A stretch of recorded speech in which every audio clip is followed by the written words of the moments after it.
Hardy Dave and Toverson of Holiday Stodge McCourtisha, Jenna Cordu Arch Litish in the Diggers to Rugabh no fog of listen the Chiach on and a shiv, Glorglog and oil, Gondol and Neon till Hokan, the Rin, non grieve the bone, all, wheresoever Kuncha gone and a quiet shiv, Tarbachan, Tugged come Cherwin Shakan, Rugabh, Martulachan, for your so doing dove the God. Sunday war no the rush, was Grigum alive like Letchacon, and Mash your decent doctor on.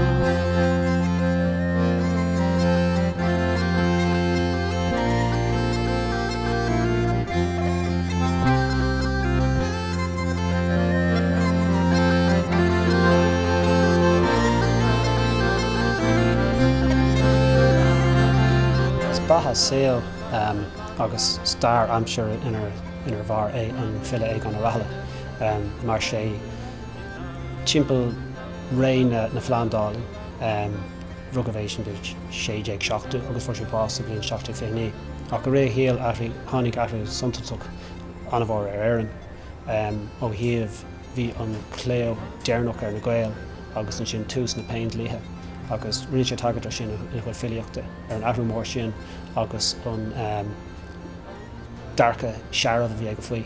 Tíobh mud an stair an lenar bhain sé is ceann le príomh filí na hÉireann go háirithe filíocht na nuachailge.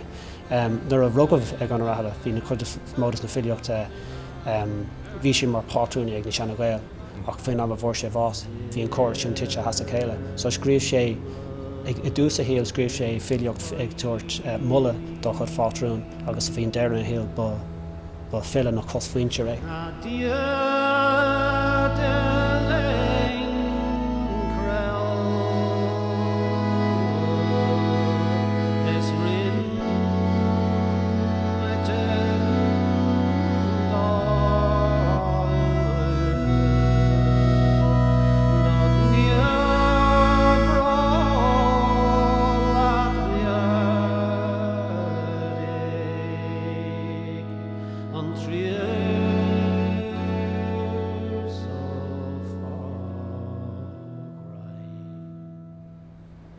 Just change yes decent I decree, to just gallant to to spiritualness on ní lochlaí be ceol and seannos, agus níl clú agam cén fa because chain tú go dtí an Garman go dtí America no Japan agus ben hala lán dine na cé dine géirí ar éisteachtar agus an éireann níl sin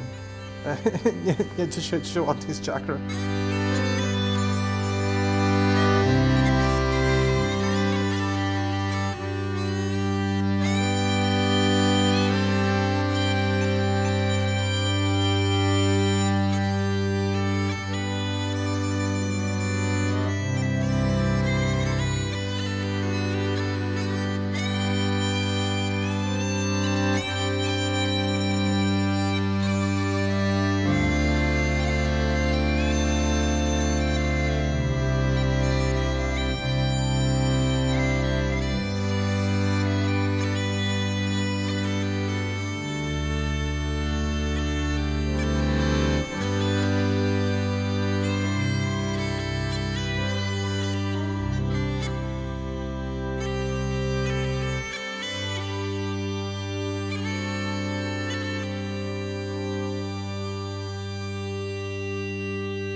Tír gan tria, do green forever, tír fa ansmat gal de chréige.